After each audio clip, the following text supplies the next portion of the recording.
Hindi version in audio clip businessbook.com 0 to 1 अध्याय 7वां पैसे का पीछा करें। इस अध्याय में पीटर थिल क्या टिप्पणी कर रहे हैं, आज हम उस पर चर्चा करेंगे। पैसा पैसा बनाता है, जिसके पास है उसे और अधिक दिया जाएगा और जिसके पास कम है उससे लिया जाएगा। अल्बर्ट आइंस्टीन ने वही देखा जब उन्होंने कहा कि चक्रवृद्धि ब्याज दुनिया का 8वां आश्चर्य, सबसे बड़ी गणितीय खोज, या यहाँ तक कह सकते हैं कि यह ब्रह्मांड में सबसे शक्तिशाली शक्ति है। आप जिस भी परिभाषा को पसंद करते हो, आप इस संदेश को नज़रअंदाज नहीं कर सकते। घाती वृद्धि को कभी कम मत समझें। असल में इस बात का कोई सबूत नहीं है कि आइंस्टीन ने इन उदाहरणों में से किसी को कहा हो। ये सभी अप्रासंगिक हैं, लेकिन यह गलतफहमी संदेश को मजबूत करती है। जीवन भर की प्रतिभा के मूलधन का निवेश करने के बाद आइंस्टीन ने उन चीज़ों के लिए श्रेय प्राप्त करके कब्र में जाने तक ब्याज कमाना जारी रखा है। ज़्यादातर बातें भुला दी जाती हैं। दूसरी ओर आइंस्टीन और शेक्सपियर जैसे कुछ चुनिंदा लोगों को लगातार संदर्भित किया जाता है और उनको हमेशा याद किया जाता है। हमें आश्चर्यचकित नहीं होना चाहिए, क्योंकि अल्पसंख्यक अक्सर असमान परिणाम प्राप्त करते हैं। 1906 में अर्थशास्त्री विल्फ्रेडो ने पैरेटो में पाया कि पैरेटो सिद्धांत, या कहें 80-20 नियम, जब उन्होंने देखा कि इटली में 20% लोगों के पास 80% भूमि का स्वामित्व है, उन्होंने प्राकृतिक रूप में एक ऐसी घटना देखी कि उनके बगीचे की 20% जगह पर बोई गई मटर से 80% उत्पादन किया। यह असाधारण रूप से स्टार्क पैटर्न है, जिसमें एक छोटे से बीज से सभी बाधाओं को पार करते हुए पौधे बाहर निकलते हैं, जो हमें प्राकृतिक और सामाजिक दुनिया में हर जगह दिखते हैं। सबसे विनाशकारी भूकंप संयुक्त रूप से सभी छोटे भूकंपों की तुलना में कई गुना अधिक शक्तिशाली होता है। सबसे बड़े शहरों ने भी छोटे छोटे शहरों को एक साथ रखा है, और इसी तरह मोनोपोली व्यवसाय भी लाखों अविभाजित प्रतियोगियों की तुलना में अधिक मूल्यवान होते हैं। आइंस्टीन ने कहा या नहीं कहा, लेकिन इसे शक्तिशाली नियम इसलिए नाम दिया गया क्योंकि घातीय समीकरण असमान वितरण का वर्णन करते हैं। ब्रह्मांड का नियम है, यह हमारे आसपास पूरी तरह से परिभाषित है कि हम आमतौर पर इसे नहीं देखते हैं। यह अध्याय हमें सिखाता है कि जब आप पैसे का पालन करते हैं तो शक्ति का नियम कैसे दिखाई देता है। वेंचर पूंजी में जहां निवेशक प्रारंभिक चरण की कंपनियों में घातीय वृद्धि से लाभ उठाने का प्रयास करते हैं, कुछ कंपनियां अन्य सभी की तुलना में तेजी से अधिक मूल्य प्राप्त करती हैं। ज़्यादातर व्यवसायों को वेंचर पूंजी से निपटने की जरूरत नहीं होती है, लेकिन सभी को वास्तव में एक बात पता होना चाहिए कि वेंचर पूंजीपति भी इसे समझने के लिए संघर्ष करते हैं। हम एक सामान्य दुनिया में नहीं रहते, बल्कि एक शक्ति के कानून के अंतर्गत रहते हैं। वेंचर कैपिटल का पावर। वेंचर कैपिटलिस्ट प्रारंभिक चरण की कंपनियों को वादा करने से पहचान, निधि और लाभ का लक्ष्य रखते हैं। वे इंस्टीट्यूशन और अमीर लोगों से धन जुटाते हैं और इसे एक फंड में पूल करते हैं और प्रौद्योगिकी कंपनियों में निवेश करते हैं। उनका मानना है कि इससे वे अधिक मूल्यवान बन जाएंगे। यदि वे इससे बाहर निकलते हैं तो वे रिटर्न पर लगभग 20% कटौती करते हैं। एक वेंचर फंड तभी पैसा बनाता है जब उससे पोर्टफोलियो में कंपनियां अधिक मूल्यवान हो जाए, या सार्वजनिक हो जाती है, या बड़ी कंपनियों द्वारा खरीदी जाती है। वेंचर फंडों की आमतौर पर 10 साल की उम्र होती है, क्योंकि सफल कंपनियों के बढ़ने और बाहर निकलने के लिए समय लगता है। लेकिन अधिकांश वेंचर समर्थित कंपनियां आईपीओ नहीं लाती या अधिग्रस्त नहीं होती हैं, लेकिन सबसे असफल हो रहती हैं, जो आमतौर पर शुरू होने के तुरंत बाद इसे शुरू करती हैं। इन शुरुआती असफलताओं के कारण एक वेंचर फंड आमतौर पर पहले ही पैसे खो देता है। वीसी उम्मीद करते हैं कि सफल पोर्टफोलियो कंपनियां अपने घाती विकास दर को प्रभावित करने और स्केल करने शुरू होने पर फंड के मूल्य को नाटकीय रूप से कुछ वर्षों के समय में बढ़ा देगी। बड़ा सवाल यह है कि यह अधिग्रहण कब होगा। अधिकांश के लिए जवाब कभी नहीं होता है। अधिकांश स्टार्टअप विफल हो जाते हैं और अधिकांश फंड उनके साथ ही विफल हो जाते हैं। प्रत्येक वीसी जानता है कि उनका काम उन कंपनियों को ढूंढना है जो सफल होंगी। हालांकि अनुभवी निवेशक भी इस घटना को केवल सतही समझते हैं। वे जानते हैं कि कंपनियां अलग हैं, लेकिन वे अंतर को कम समझते हैं। गलती यह उम्मीद करने में है कि वेंचर रिटर्न सामान्य रूप से वितरित किया जाएगा, यानी बुरी कंपनियां असफल हो जाएंगी, मध्य लोग फ्लैट रहेंगे और अच्छे लोग 2 गुना या 4 गुना रिटर्न पाएंगे। इस ब्लैड पैटर्न को मानते हुए निवेशक एक विविध पोर्टफोलियो इकट्ठा करते हैं और उम्मीद करते हैं कि वे विजेता रहेंगे। लेकिन यह प्रार्थना दृष्टिकोण आमतौर पर पूरे पोर्टफोलियो बिना किसी हिट के फ्लॉप कर देता है। ऐसा इसलिए है क्योंकि वेंचर रिटर्न समग्र वितरण का पालन नहीं करते हैं। इसके बजाय वे एक पावर लॉ का प्लान करते हैं। कुछ छोटी कंपनियों ने मूल रूप से सभी से बेहतर प्रदर्शन किया। यदि आप बहुत कम कंपनियों की एकल मनोदशा की खोज के बजाय विविधीकरण पर ध्यान केंद्रित करते हैं जो अत्यधिक मूल्यवान हो सकते हैं, तो आप उन दुर्लभ कंपनियों को पहली जगह पर रखेंगे। फाउंडर्स फंड में हमारे परिणाम इस स्केव पैटर्न को चित्रित करते हैं। फेसबुक 2005 के फंड में सबसे अच्छा निवेशक था। यह अकेला अन्य सभी संयुक्त पोर्टफोलियो की तुलना में अधिक लाभदायक रहा। दूसरा सबसे अच्छा निवेश प्लैनेटीन फेसबुक को छोड़ दूसरे निवेशकों के योग से अधिक रिटर्न के साथ कमाई की। यह पैटर्न असामान्य नहीं है, हम इसे अपने सभी अन्य फंडों में भी देखते हैं। वेंचर पूंजी में सबसे बड़ा रहस्य यह है कि सफल फंड में सबसे अच्छा निवेश संयुक्त फंड के पूरे शेष के बराबर या बेहतर प्रदर्शन करता है।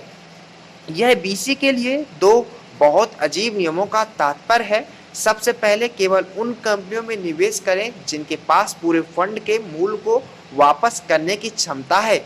यह एक डरावना नियम है क्योंकि यह संभावित निवेश के विशाल बहुमत को समाप्त करता है। यही नियम संख्या 2 हो जाती है क्योंकि नियम संख्या 1 इतनी प्रतिबंधित है, कोई अन्य नियम नहीं हो सकता है। गौर करें कि जब आप पहले नियम को तोड़ते हैं तो क्या होता है। एंड्रेसन होरेबिट्ज ने 2010 में इंस्टाग्राम में $2,50,000 का निवेश किया।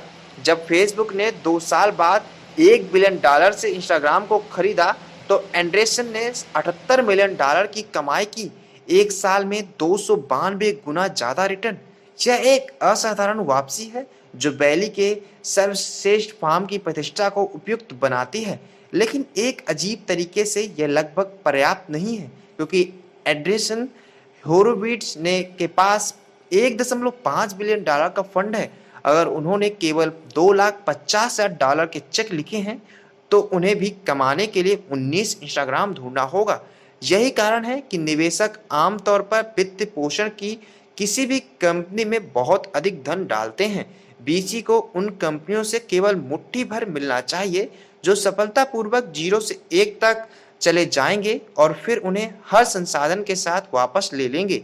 बेशक कोई भी निश्चित रूप से पता नहीं कर सकता कि कौन सी कंपनियां सफल होंगी, इसलिए सर्वश्रेष्ठ बीसी फर्मों के पास पोर्टफोलियो भी है। हालांकि एक अच्छे वेंचर पोर्टफोलियो में प्रत्येक कंपनी के पास बड़े स्तर पर सफल होने की क्षमता होनी चाहिए।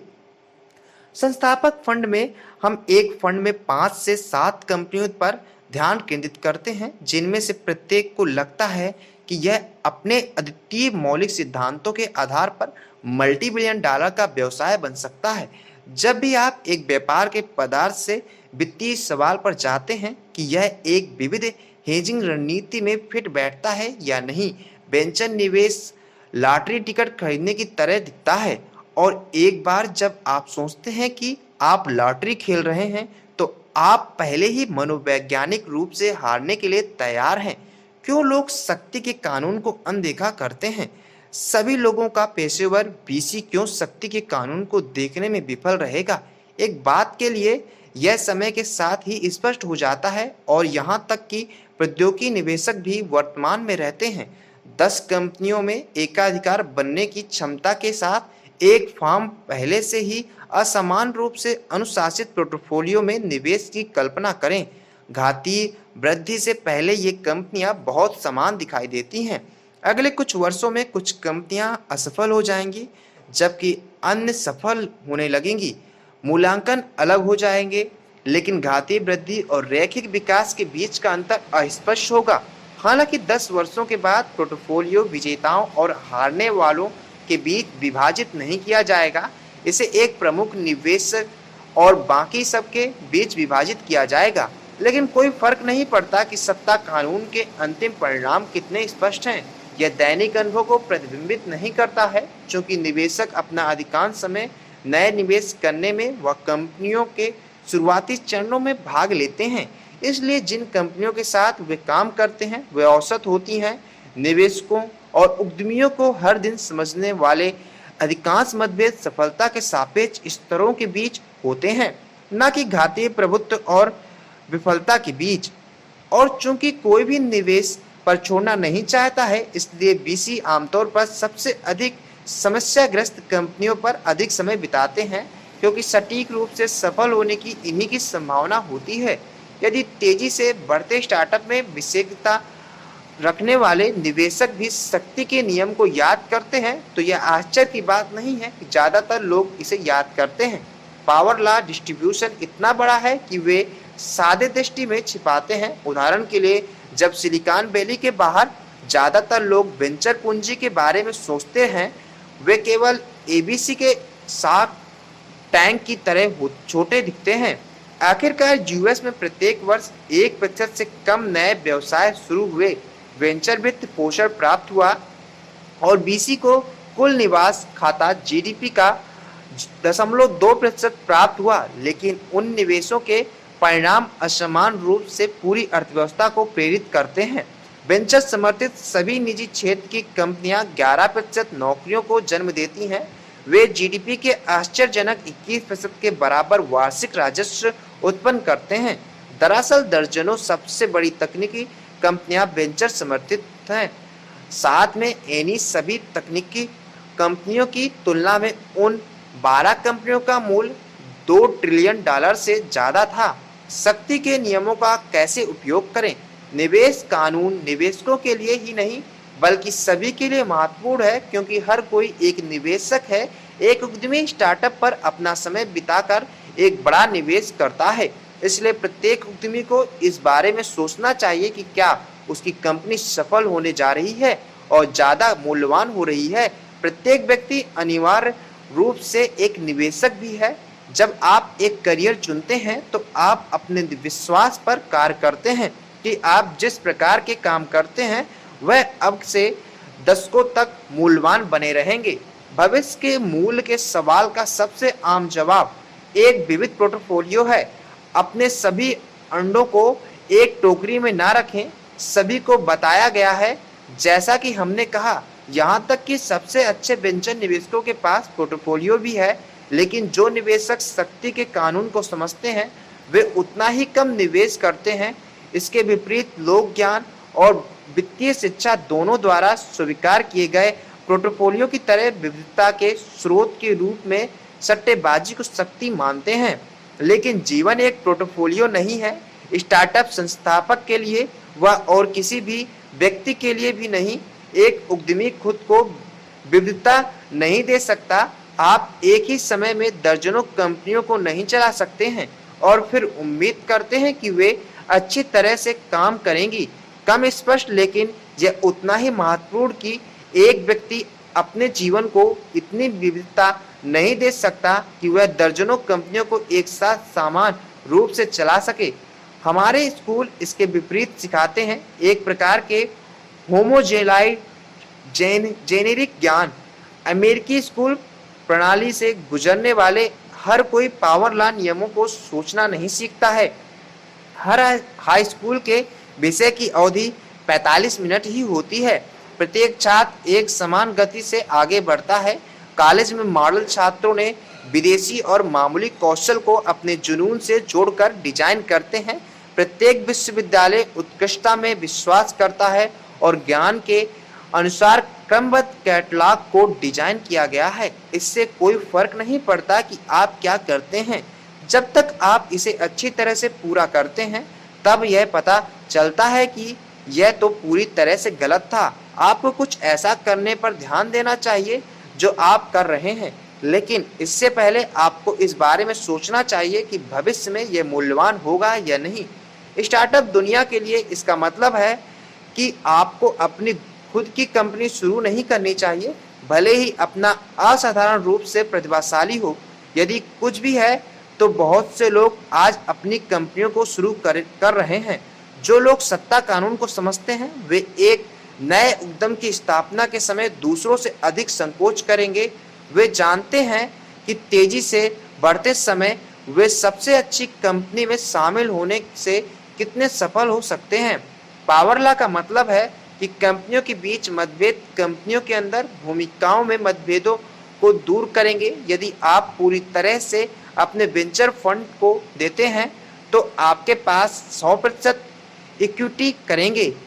यदि आप पूरी तरह से अपने वेंचर को फंड देते हैं तो आपके पास 100% इक्विटी हो सकती है, लेकिन यदि यह विफल हो जाती है तो आपके पास 100% कुछ भी नहीं होगा। इसके विपरीत 0.01% गूगल का स्वामित्व अविश्वसनीय रूप से मूल्यवान है। यदि आप अपनी खुद की कंपनी शुरू करते हैं तो आपको इसे संचालित करने के लिए पावर लॉ को याद रखना चाहिए। सबसे महत्वपूर्ण चीजें एक वचन है, जैसा कि हमने अध्याय 5 में चर्चा की थी। एक बाजार शायद अन्य सभी की तुलना में बेहतर होगा। एक वितरण रणनीति और आमतौर पर अन्य सभी पर हावी होती है। इसके लिए अध्याय 11 देखें।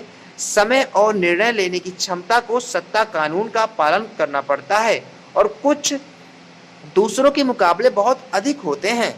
हालांकि आप ऐसी दुनिया पर भरोसा नहीं कर सकते जो आपके लिए अपने फैसलों को सटीक रूप से फ्रेम करने के लिए पावर लॉ से इनकार कर दे। इसलिए सबसे महत्वपूर्ण बात यह है कि यह शायद ही कभी स्पष्ट होगा, यह भी गुप्त हो सकता है, लेकिन पावर लॉ की दुनिया में आप कड़ी मेहनत नहीं कर सकते, क्योंकि ना जाने आपके कार्य कहां पर फिट बैठेंगे। यह अध्याय यहीं पर समाप्त होता है। अगला अध्याय अगले वीडियो पे, तब तक के लिए अलविदा।